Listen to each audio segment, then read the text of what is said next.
and there's a big issue that's going to be affecting most people's daily life in this next legislative session. Some more than others. Which is going to be taking place right after the new year.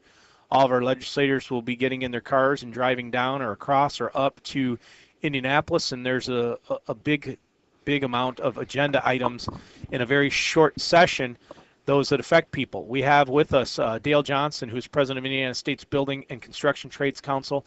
Also Ryan Riethel, who is Local 697 International Brotherhood of Electrical Workers business representative, and Randy Palmatier, who is the president of the Northwest Indiana Building Trades. Is that correct? Executive Director. Executive Director.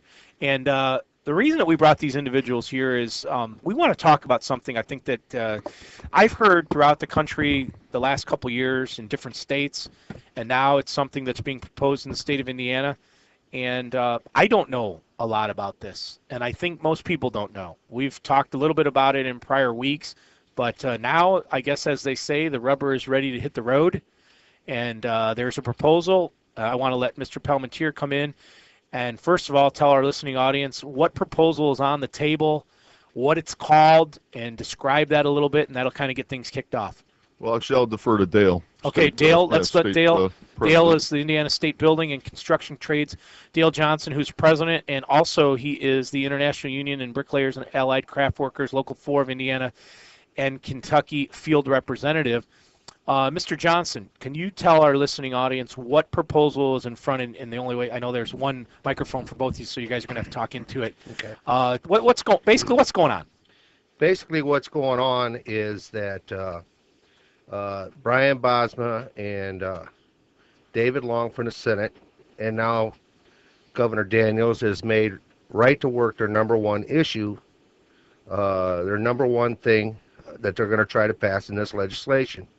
And the nuts and bolts of it is right to work is basically that on companies such as your middle, your BP, construction trades, on and on and on, is that if they pass right to work, that you will have members that do not have to pay any type of union dues to turn around and help run the unions. They're trying to do this to stop the political money that goes in from unions, but there's a law out there, and it's been on the books for a number of years, called the Beck Act, where if one of our members decides that he doesn't want to use any of his union money for political purposes, he could sign off on that, and we can't use any of that money. Wait, Dale, let me stop you right there. One of the big contentions has been that people are forced to be in unions, and they're coerced, and money is taken out of their front pocket for political purposes.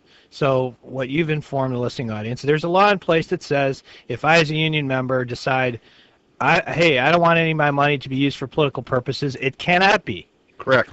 Okay, so let's clear that up. So there's a law that says the unions can't make you contribute to political contributions. It doesn't mean that they're not going to. It doesn't mean that their membership won't that chooses to. But go ahead, Dale. Before we get to that, I want to, because people have told me already, because we've talked about this a little bit a couple weeks ago, right to work. What is the proposed bill right now?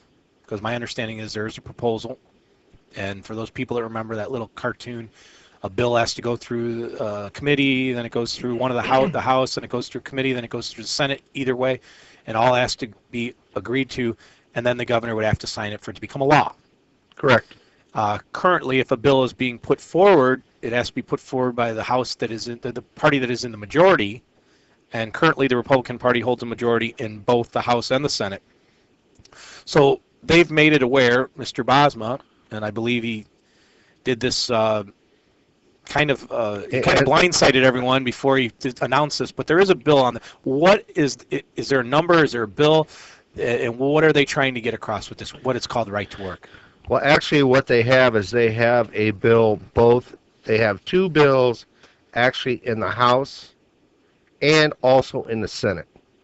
So Speaker Bosma, who's head of the state representatives, more or less the chair, he is sponsoring two bills, and Senator Pro Tem David Long out of Fort Wayne is introducing the same type of bills in the Senate.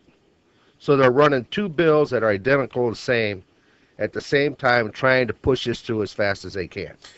And what would happen immediately to the average person if this bill were to pass? Generally what happens on a bill is bills don't usually take effect immediately. 99% of the time when they pass a bill, it generally doesn't take effect till like July 1 of the current year, or possibly July 1 of the following year. I'll give you an example. In this past session, they passed House Bill 1450, which reduces what any worker makes under $43,000. They will reduce their unemployment benefit from 25 to 33%. So anybody that's out there working, it doesn't matter whether you're union, non-union, or whatever, if you make under $43,000 come effective July 1st, they are going to reduce your benefit 25 to 33%. And by introducing right to work, which turn around and diminishes wages and health care and pension, it's just going to drive more people down under that $43,000 level. So basically what that would do is, when you do, unfortunately, and in this case in Northwest Indiana, because of the tough winters, typically construction workers would average anywhere from a month to 6 weeks to 8 weeks on unemployment because of if you're not working inside, most of the road construction's put at a hold. What they get, the benefits they get per week would be lowered. Correct. Okay, so now they passed that this past session this year, but it doesn't take effect till July 1st of 2012. So this particular off season, and I don't think we've really gotten to it yet, thank the Lord, because of the weather, but it's right around the corner.